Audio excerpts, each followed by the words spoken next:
الحمد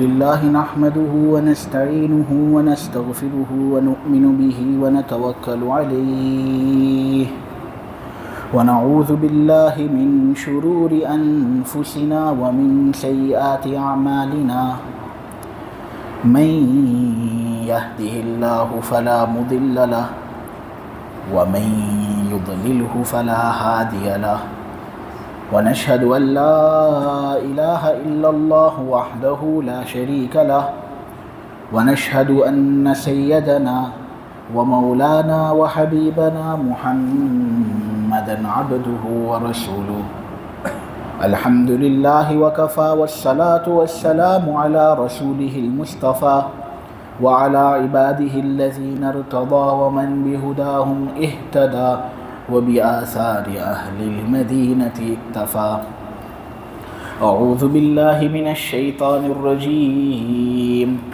بسم الله الرحمن الرحيم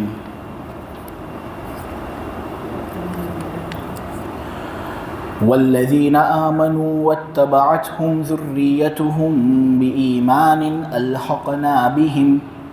ألحقنا بهم ذريتهم وما ألتناهم من عملهم من شيء كل امرئ بما كسب رهين وأمددناهم بفاكهة ولحم مما يشتهون يتنازعون فيها كأسا لا لغو فيها ولا تأثيم ويطوف عليهم غلمان لهم كأنهم لؤلؤ مكنون وأقبل بعضهم على بعض يتساءلون قالوا إنا كنا قبل في أهلنا مشفقين فمن الله علينا ووقانا عذاب السموم إنا كنا من قبل ندعوه إنه هو البر الرحيم صدق الله العظيم.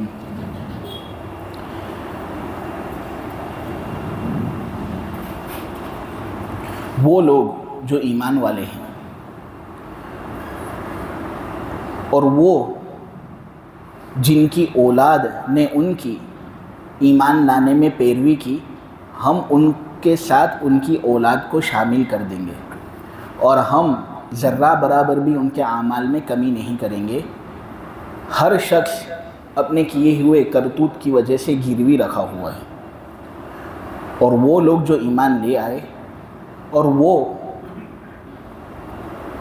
جن کی اولاد نے ان کی ایمان لانے میں پیروی کی، ہم ان کی اولاد کو ان کے ساتھ شامل کر دیں گے اور ان کے اعمال میں ذرہ برابر بھی کمی نہیں کریں گے۔ ہر شخص اپنے کیے ہوئے کرتوت کی وجہ سے گروی رکھا ہوا ہے۔ ہم ان کو ایسے میوے اور گوشت دیں گے جس کی خواہش ان کو ہوگی، اور ایسے میوے اور گوشت ہم ان کو دیتے چلے آئیں گے کہ جن کی وہ خواہش کریں گے۔ وہاں جنت میں ایسے شراب کے جام کے سلسلے میں وہ چھینا جھپٹی کریں گے کہ جس میں نہ کوئی بیہودہ بات ہوگی نہ کوئی گناہ کی بات ہوگی۔ ان کے ارد گرد ایسے نوجوان خادم آتے رہیں گے جو ان کے لیے مخصوص ہوں گے، اور ایسا لگے گا جیسے کہ وہ کوئی چھپائے ہوئے موتی ہوں۔ جنت والے آپس میں ایک دوسرے کی طرف متوجہ ہو کر حالات دریافت کریں گے۔ وہ کہیں گے یقیناً ہم پہلے ہمارے گھر والوں میں یعنی دنیا میں سہمے رہتے تھے، یقیناً اللہ نے ہم پر احسان کیا اور ہم کو اس آگ کے عذاب سے بچایا جو جھلسا دینے والا ہے۔ یقیناً ہم اس سے پہلے اللہ ہی سے دعا کرتے تھے، یقیناً اللہ بہت بہتر حسن سلوک کرنے والا ہے، ایمان والوں پر بڑا مہربان ہے۔ اللہ تبارک و تعالیٰ کے فضل و کرم سے سورہ طور کی تفسیر آپ لوگوں کے سامنے ہو رہی ہے، اور یہ وہ تفسیر ہے جو آخری تفسیر اس سال کی ہوگی۔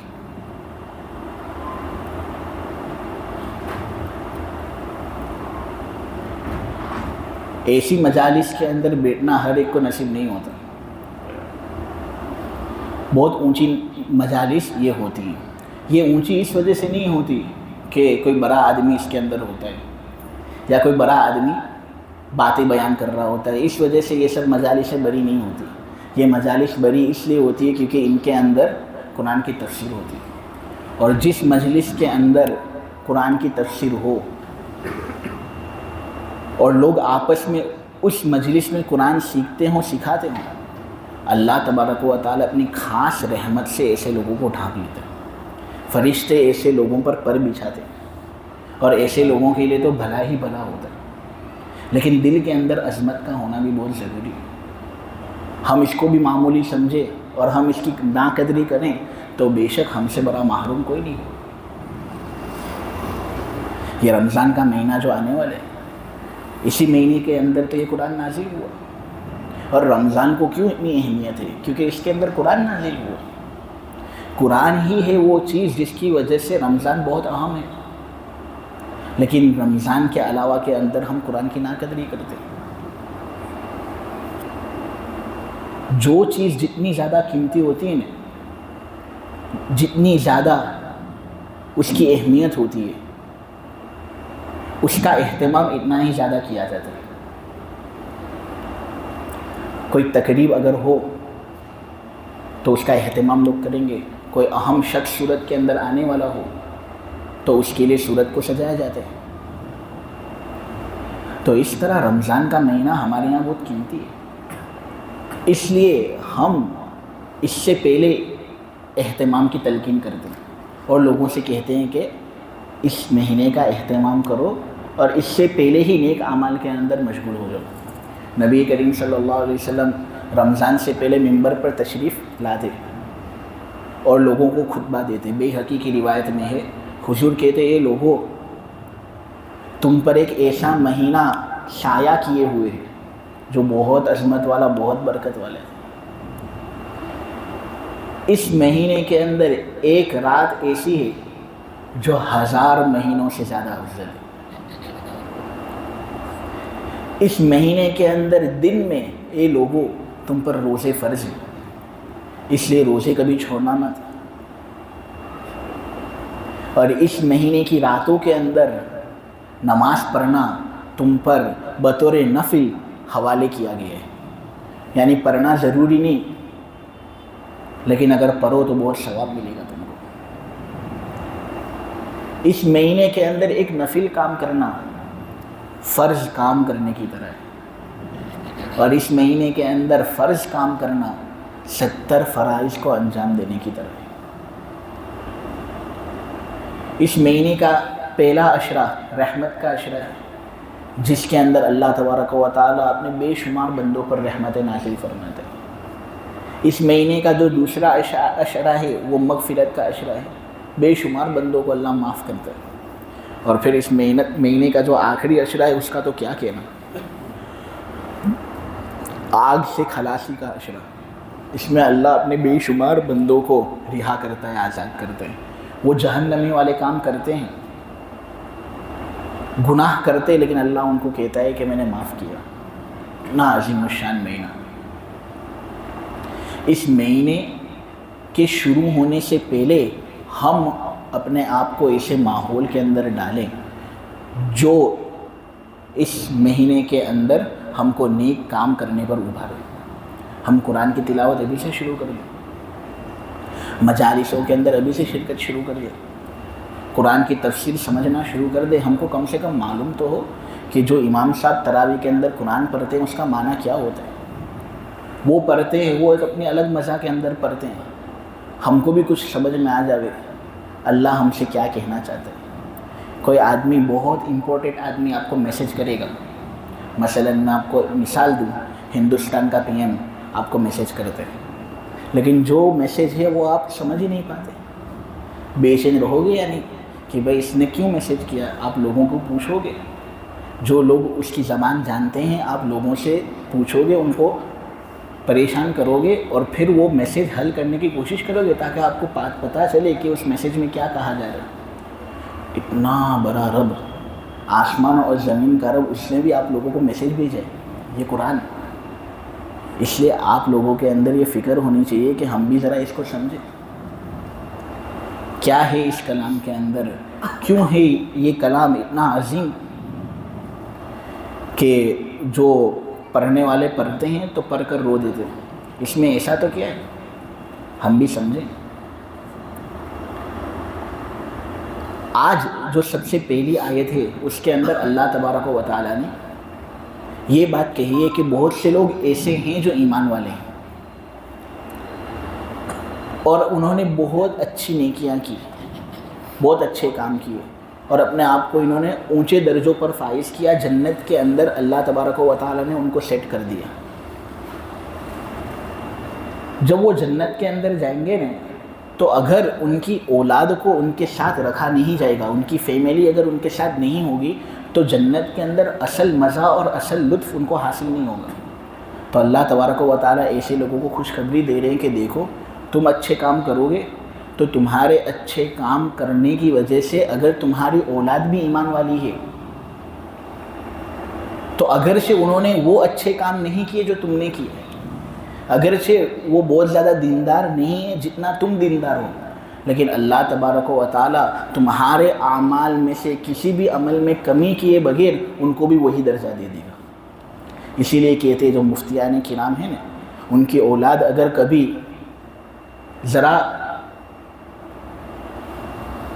نیک نہ ہو تو بھی اس کا احترام کرو. وجہ کیوں؟ کیونکہ یہ جو مفتی صاحب ہیں نا انہوں نے تو اچھے کام کیے، مولوی صاحب نے اچھے کام کیے، جنت کے اندر انہوں نے اپنا ٹھکانہ بنا لیا، لیکن ان کی اولاد اگر ایمان والی ہے نا تو اگرچہ وہ اچھے کام اتنے زیادہ نہ کرے لیکن اللہ ان کو بھی وہی درجہ دے دے گا، کیونکہ ان کو خوشی اسی سے ہوگی کہ ان کی فیملی ان کے ساتھ ہو. اس آیت کے اندر یہی بات کہی جا رہی ہے کہ دیکھو اپنے آپ کو نیک بناؤ، اتنا نیک بناؤ، اتنا نیک بناؤ کہ تمہاری نیکی کی وجہ سے تمہاری اولاد کو فائدہ پہنچے، اگرچہ وہ تمہاری طرح نیکی نہ کر سکے. نے تم جو بلند رتبے پر ہو وہ بلند رتبہ وہ نیکی کر کے حاصل نہ کر سکے، لیکن اللہ فضل یہ کرے گا کہ جنت میں تمہارا جو مقام ہے تمہارے مقام میں کمی کیے بغیر اللہ ان کو بھی وہ مقام دے دے گا. اور یہ اللہ کا عدل نہیں، یہ اللہ کا فضل ہے. پھر اللہ تبارک و تعالیٰ آگے کہتے ہیں کل امرئ بما کسب رہین، ہر شخص اپنی کمائی کے بدلے گروی رکھا ہوا ہے. اس آیت کا مطلب پہلے میں سمجھا دیتا ہوں، پھر یہاں پر اس آیت کو کیوں رکھا گیا وہ میں آپ لوگوں کے سامنے بیان کرتا ہوں. پہلے تو آپ سمجھے رہین کہتے ہیں گروی رکھی ہوئی چیز کو. آدمی کسی کو ادھار دیتا ہے تو ادھار کی ادائیگی کی ضمانت پر وہ اس کی ایک چیز گروی رکھ لیتا ہے تاکہ یہ گارنٹی اس کو مل جائے کہ یہ آدمی مقروض جو مجھ سے قرضہ لے رہا ہے وہ مجھے میرا قرضہ دے دے گا. یہ ہوتی ہے گروی رکھی ہوئی چیز. مثلا کسی نے مجھ سے 1,00,000 روپے ادھار لیے، میں نے کہا دے تو دوں گا میں، لیکن 1 مہینے کے اندر ادا کر دینا اور اس ادائیگی کی ضمانت کے طریقے پر تیری گاڑی مجھے دے دے.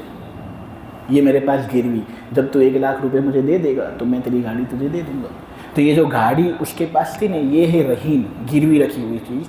اللہ یہ کہہ رہے ہیں کہ ہر آدمی اپنے کیے ہوئے اعمال کے بدلے میں گروی رکھا ہوا ہے. اللہ نے سب کو گروی رکھ لیا ہے. سب لوگ اللہ تبارک و تعالیٰ کے احکام کے پابند ہیں. اب اگر وہ نیک کام کرتا ہے، اللہ کی دی ہوئی جان کا صحیح استعمال کرتا ہے، لوگوں کی مدد کرتا ہے، تکلیف نہیں دیتا لوگوں کو، بری زبان استعمال نہیں کرتا، غیبت نہیں کرتا، نماز پڑھتا ہے، زکوٰۃ دیتا ہے، حج کرتا ہے، قرآن شریف پڑھتا ہے، روزے رکھتا ہے، تو اللہ تبارک و تعالیٰ اس کی جان کو جو گروی رکھا ہوا ہے نا اللہ اس کو آزاد کر دیتے ہیں اور اس کو جنت کے اندر اللہ تبارک و تعالیٰ داخلہ نصیب کرتے ہیں. لیکن اگر کوئی آدمی برا کام کرتا ہے، اللہ کی دی ہوئی جان کا غلط استعمال کر رہے ہیں. لوگ کہتے ہیں کہ یہ میرا بدن، میری مرضی، میرا جسم، میرے جسم کا میں مالک، یہ صحیح نہیں. آدمی اپنے جسم کا مالک نہیں، کیونکہ مالک بننے کے لیے محنت کرنی پڑتی ہے. آدمی کو جو یہ جسم ملا ہے وہ تو بغیر محنت کے ملا ہے، یہ اللہ کا دیا ہوا ہے، اللہ کی دی ہوئی جان ہے. تو اگر کوئی آدمی اللہ کی دی ہوئی جان کا غلط استعمال کرتا ہے، صحیح استعمال اس کا نہیں کرتا، تو اللہ پھر اس کی جان کو گروی پر رکھ لیتے ہیں اور اس کو قید کر دیتے ہیں دوزخ میں. اور اس کو عذاب ہوگا. یہ ہے اس آیت کا مطلب. اب یہاں پر تو ایمان والوں کا تذکرہ چل رہا تھا اور ان کی اولاد کا تذکرہ چل رہا تھا. یہاں پر یہ گروی والی بات اللہ کیوں لائے؟ یہ بات اللہ تبارک و تعالیٰ کہنا چاہ رہے ہیں کہ دیکھو ایمان والی اولاد ہوگی نا تو ان کے ساتھ یہ معاملہ. ورنہ اگر کوئی آدمی مسلمان ہے لیکن اس کی اولاد کافر ہے، آدمی نے اپنی اولاد کے دین کی فکر ہی نہیں کی، اس کی نسل کے اندر کفر پھیل گیا، تو پھر کافر لوگ کبھی بھی جنت میں داخل نہیں ہوں گے. تو وہاں ان درجوں پر چلے جانا جن درجوں پر ان کے والدین مسلمان ہیں، اس کی تو بہت دور کی بات ہے. وہ جنت میں بھی نہیں جائیں گے، وہ تو جہنم میں ہمیشہ رہیں گے. کیوں؟ ہر شخص اپنے کیے ہوئی کمائی کے بدلے میں گروی رکھا ہوا ہے. اس کی جان اللہ تبارک و تعالیٰ کے پاس گروی تھی. اب وہ جان اللہ آزاد اس وقت کرتا، جنت میں اس وقت داخل کرتا جب وہ ایمان لاتا، لیکن اس نے ایمان قبول کیا ہی نہیں، کفر اس نے اختیار کیا، تو اللہ نے اس کی جان کو گروی پر رکھا اور اس کو قید رکھا اور جہنم کے اندر اس کو داخل کر دیا. تو یہ ہے اس آیت کا مطلب. ایک دوسرا مطلب بھی مفسرین بیان کرتے ہیں کہ دیکھو اللہ تبارک و تعالیٰ ایمان والی اولاد کو وہ درجہ دے دیں گے جو ان کے والدین کا ہے، اگرچہ ان کے اعمال اتنے زیادہ اونچے نہیں، والدین جیسے اعمال نہیں، لیکن پھر بھی اللہ ان کو والدین جیسا درجہ دے دیتا ہے. اللہ تبارک و تعالیٰ والدین کے درجے کو نیچا نہیں کرے گا، اللہ اپنا فضل کرے گا اور اولاد کو اونچا درجہ دے دے گا. کیوں؟ ہر شخص اپنی کمائی کے بدلے میں گروی رکھا ہوا ہے. اولاد نے جو گناہ کیے ان گناہ کی وجہ سے والدین پر کوئی اثر نہیں ہوگا. گناہ انہوں نے کیے، لہٰذا ان کو اس کا انجام بھگتنا ہے، اس لیے والدین کے درجے ان کی وجہ سے کم نہیں ہوں گے. ہاں لیکن اگر ایمان والے ہیں تو ان کے درجے والدین کی نیکیوں کی وجہ سے اونچے ہوں گے. کیوں ایسا؟ کیونکہ اللہ تبارک و تعالیٰ رحمان الرحیم، رحم کرتا ہے، اللہ جو چاہتا ہے کرتا ہے. یہ ہے اس آیت کا دوسرا مطلب. لیکن اس سے کوئی آدمی یہ نہ سمجھے کہ ایصال ثواب نہیں کر سکتے. ہر شخص کو اسی کام کا فائدہ پہنچتا ہے جو وہ خود کرے. ہاں یہ تو صحیح ہے، لیکن اگر کوئی آدمی اپنے والدین کے لیے، اپنے اساتذہ کے لیے، اپنے شیوخ کے لیے ایصال ثواب کرے تو اس کا بھی فائدہ پہنچتا ہے سامنے والے کو. اس کے اندر نیت کرنی ضروری ہوتی ہے، زمانے کی کوئی قید نہیں. آدمی جب جس طرح ثواب پہنچانا چاہے، آدمی یہاں تک کہ یہ بھی کہہ دینے کہ میں نے اپنی گزشتہ زندگی کے اندر جتنے بھی نیک کام کیے، آدم علیہ السلام سے لے کر آخر الانسان تک جتنے مسلمان ہیں سب کو اے اللہ تو یہ ثواب پہنچا دے، سب کو یہ ثواب پہنچ بھی جاتا ہے. یہ ایصال ثواب کا مقام. اس سے کثرت سے ایصال ثواب کرنا چاہیے، کثرت سے، کثیر مقدار میں آدمی ایصال ثواب کرے. ہاں لیکن اس کے لیے جو اعلانات کیے جاتے ہیں، تشہیرات ہوتی ہیں کہ بھائی فلاں میت کا انتقال ہو گیا ہے، لہٰذا اب ایک گھر کے اندر جمع ہو کر ہم سب ایصال ثواب کریں گے، تو یہ کہاں سے لے آئے؟ ایسا تو حضور نے کیا نہیں، صحابہ نے کیا نہیں. اب آدمی اپنی طرف سے پڑھ لے وہ پڑھ لے، لیکن اس کے لیے پھر جگہوں کے اندر جمع ہو جانا، گھروں میں جمع ہو جانا، اعلانات کرنا، تشہیرات کرنا، تو یہ تو مناسب نہیں ہے، یہ تو بدعت ہے. کیونکہ ہم وہی کام کریں گے جو رسول اور صحابہ نے کیا. انہوں نے جب یہ کیا نہیں تو ہم نہیں کر سکتے، کیونکہ دین ہمارا نہیں، اللہ کا دین ہے. اس لیے ہم خوب ایصال ثواب کریں، لیکن اس کے اندر کوئی جگہ طے کر لینا، کوئی دن طے کر لینا، شریعت میں یہ کوئی ثابت نہیں. سورہ یاسین ایصال ثواب کے اندر ہم پڑھیں. حضور پاک صلی اللہ علیہ وسلم نے فرمایا ہے کہ تم اپنے مرحومین پر سورہ یاسین پڑھو. سورہ یاسین عجیب و غریب صورت ہے. جو آدمی ایک سورہ یاسین پڑھ لیتا ہے نا، 10 قرآن پڑھنے کا ثواب اس کو ملتا ہے. حدیث شریف سے اس کا اثبات ہے. 10 مرتبہ قرآن شریف پڑھنے کا ثواب ایک مرتبہ سورہ یاسین پڑھ لینے سے آدمی کو مل جاتا ہے. سورہ یاسین کا نام بہت سی کتابوں کے اندر، تورات کے نسخوں کے اندر دافیہ اور قاضیہ رکھا گیا تھا. کیوں؟ کیونکہ یہ ہر برائی کو دفع کرتی ہے اور ہر حاجت جو آدمی کو ہوتی ہے وہ اس سورت کو پڑھ لینے سے حاصل ہو جاتی ہے. روایتوں کے اندر ہے کہ آدمی بھوکا ہو سورہ یاسین پڑھ لے تو اللہ رزق اس کے سامنے لے آتے ہیں. اگر کوئی عورت ہے، بچہ جن رہی ہے، بہت تکلیف ہو رہی ہے، سامنے والے سورہ یاسین اگر پڑھیں گے تو اس کی تکلیف اس سے ہلکی ہو جائے گی۔ بہت اونچی صورت ہے سورہ یاسین تو۔ حدیث شریف کے اندر آتا ہے کہ مخلوق کو پیدا کرنے سے 2000 سال پہلے اللہ نے سورہ طٰہٰ اور سورہ یاسین کی تلاوت کی تھی۔ کس طرح وہ اللہ جانتا ہے، ہم اس کی کیفیت بیان نہیں کر سکتے۔ جب فرشتوں نے یہ تلاوت اللہ کی سنی تھی نا، تب فرشتوں نے یہ بات کہی تھی کہ کتنے خوش نصیب ہوں گے وہ لوگ جن پر یہ سورہ یاسین نازل ہوگی، کتنے خوش نصیب ہوں گے وہ لوگ جو اس سورہ یاسین کو دل میں محفوظ کریں گے، کتنے خوش نصیب ہوں گے وہ لوگ جو سورہ یاسین کی تلاوت کریں گے۔ نبی کریم صلی اللہ علیہ وسلم نے فرمایا ہے کہ میری خواہش ہے، میری تمنا ہے، اگر کوئی آدمی عمر رسیدہ ہو، آخری وقت اس کی عمر کے چل رہے ہوں، اور وہ اپنی اولاد سے ایک تمنا ظاہر کرے، معمولی تمنا، تو کیا وہ اولاد اس کی تمنا کو رد کرے گی؟ نہیں، وہ تمنا جو ہے قبول کرے گی۔ بلکہ دنیا کا ایک دستور ہے کہ جب مجرموں کو سزا دی جاتی ہے نا، تو ان کو بھی کہا جاتا ہے کوئی آخری تمنا، پھر جو تمنا وہ کرتا ہے وہ تمنا پوری کرتے ہیں۔ تو تمنا پوری سب کرتے ہیں برابر میں۔ اب نبی کریم صلی اللہ علیہ وسلم دنیا سے چلے گئے، انہوں نے ایک تمنا کی ہے، ہم کو وہ تمنا پوری کرنی چاہیے یا نہیں؟ نبی کریم صلی اللہ علیہ وسلم نے یہ تمنا کی ہے کہ اے میری امت کے لوگ، میری یہ خواہش ہے کہ سورہ یاسین ہر ایک کے دل میں محفوظ ہے۔ پورا قرآن یاد مت کرو، کوئی حرج نہیں، تکلیف ہوتی ہے مت یاد کرو، کم سے کم سورہ یاسین تو یاد کر لو۔ ہر چیز کا ایک دل ہے، اور قرآن کا دل سورہ یاسین ہے۔ یہ سورہ یاسین کا مقام تو مرحومین پر یہ خوب ایصال ثواب کرنا ہے اس صورت کو، اس کی فضیلت بہت زیادہ ہے۔ آگے اللہ تبارک و تعالیٰ یہ کہتے ہیں کہ جنت کے اندر جو لوگ ہوں گے نا، وہ فروٹس کھانا چاہیں گے، گوشت کھانا چاہیں گے، جیسا گوشت جیسا فروٹ جو ان کی خواہش کے اندر آئے گا نا، اللہ سب کا سب ان کو دے گا۔ بلکہ حدیث کے اندر تو یہ بات آتی ہے، صحیح حدیث ہے، کہ ادنا جنتی جو ہوگا نا، وہ جنت میں جائے گا تو اللہ تبارک و تعالیٰ اس سے کہے گا تمنا کر، وہ تمنا کرے گا۔ اللہ کہے گا تمنا اور کر، وہ اور تمنا کرے گا، تمنا کرے گا کرے گا کرے گا کہ مجھے یہ چاہیے، یہ چاہیے، BMW چاہیے، فراری چاہیے، اونچا اپارٹمنٹ چاہیے، جو بھی ہو، گھوڑا چاہیے، زمین چاہیے، اچھی بیویاں چاہیے، کرتا ہی رہے گا کرتا ہی رہے گا کرتا ہی رہے گا۔ اللہ تبارک و تعالیٰ سب سنیں گے۔ پھر اس ادنا جنتی کو اللہ تبارک و تعالیٰ کہیں گے ہو گیا، وہ کہے گا ہاں ہو گیا، پھر وہ چیک بھی کرے گا کہ ہاں ہو گیا سب، تو ہو گیا۔ پھر اللہ تبارک و تعالیٰ کہے گا اے میرے بندے، تو نے جو تمنا کی نا، تیرے لیے یہ بھی اور اسی کے مثل اور بھی۔ یہ ادنا جنتی کا حال کہ پوری تمنا جو وہ کرے گا وہ اس کو مل تو جائے گا نہ، پھر اس کے اوپر جتنی تمنا اس نے کی نا، اس کا ڈبل بھی اس کو ملے گا۔ تو پھر اعلیٰ جو جنتی ہوں گے ان کا تو کیا کہنا۔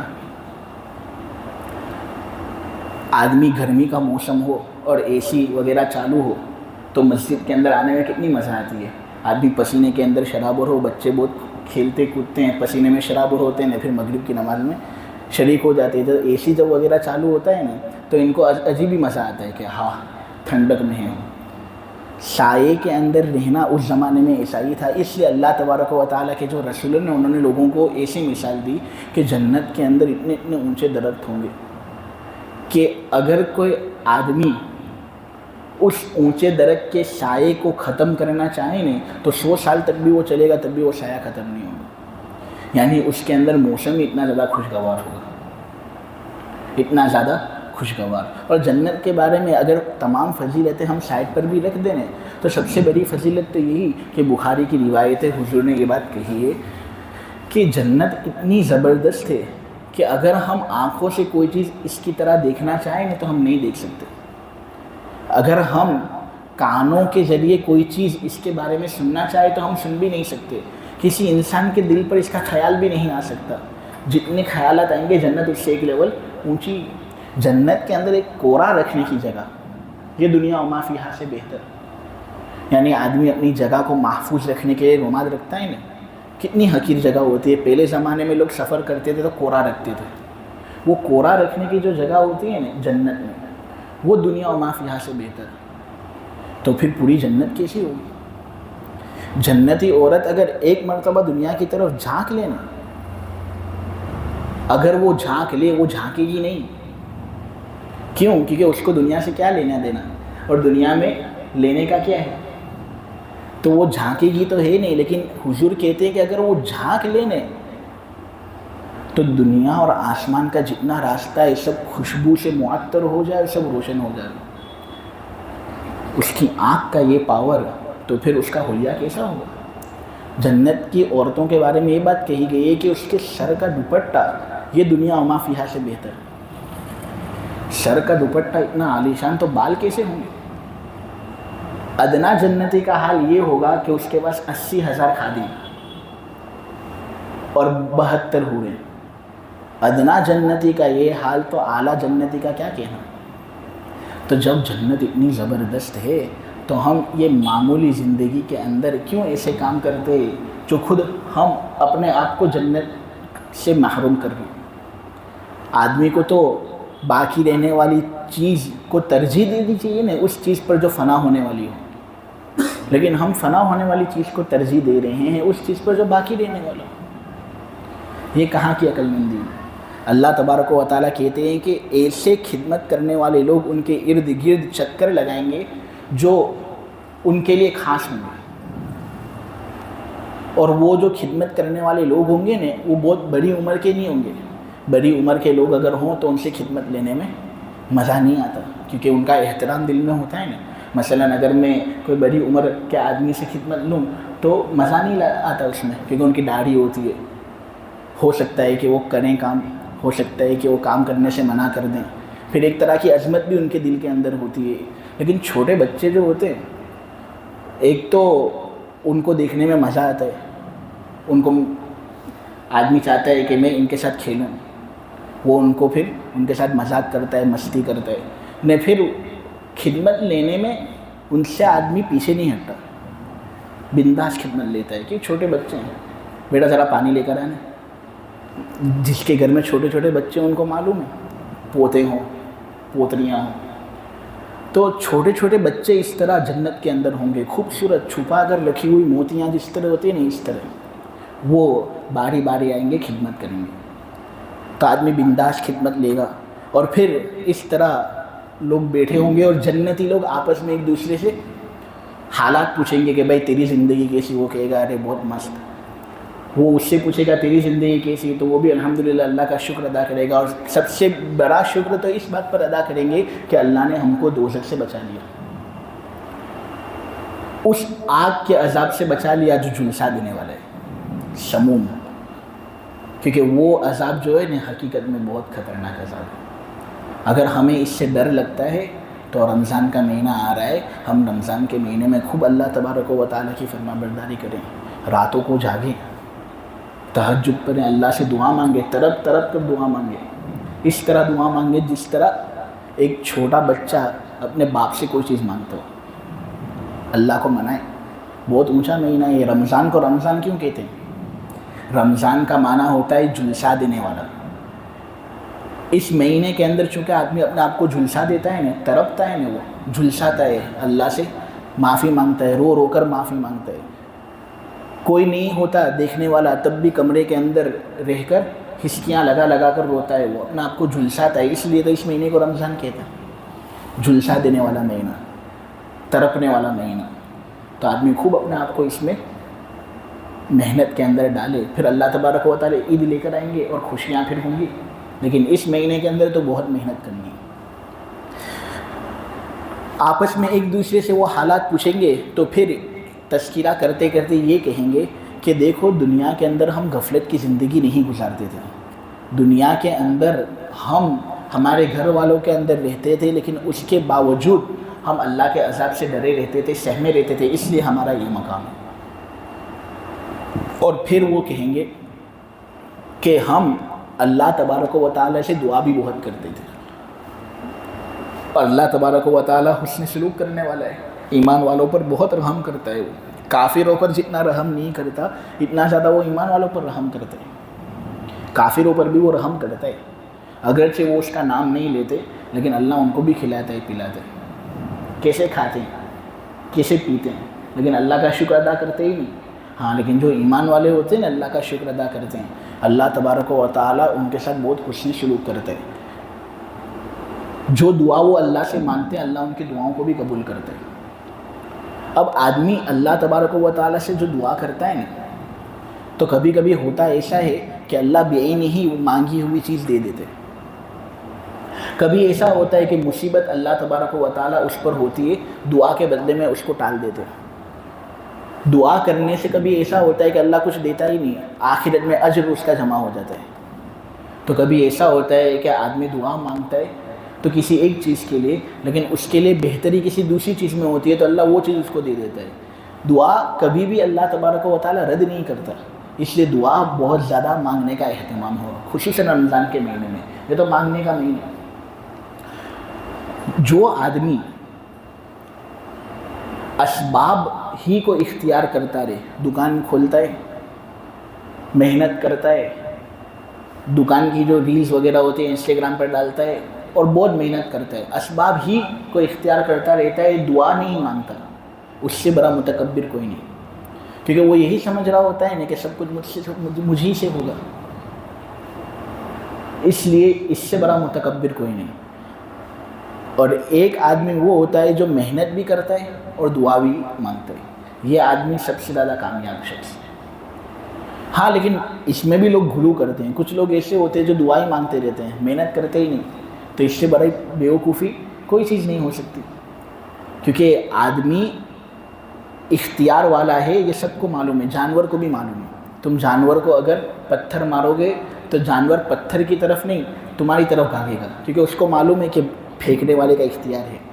تو جانوروں کو بھی معلوم ہے کہ انسان کا اختیار ہے، لہٰذا آدمی دعا کرے، ساتھ ساتھ اپنے اختیار کو استعمال کرے۔ تو یہ ہے عقل مندی۔ اللہ تبارک و تعالیٰ کہنے کو قبول فرمائے، سننے کو قبول فرمائے، سب سے زیادہ عمل کی توفیق عطا فرمائے۔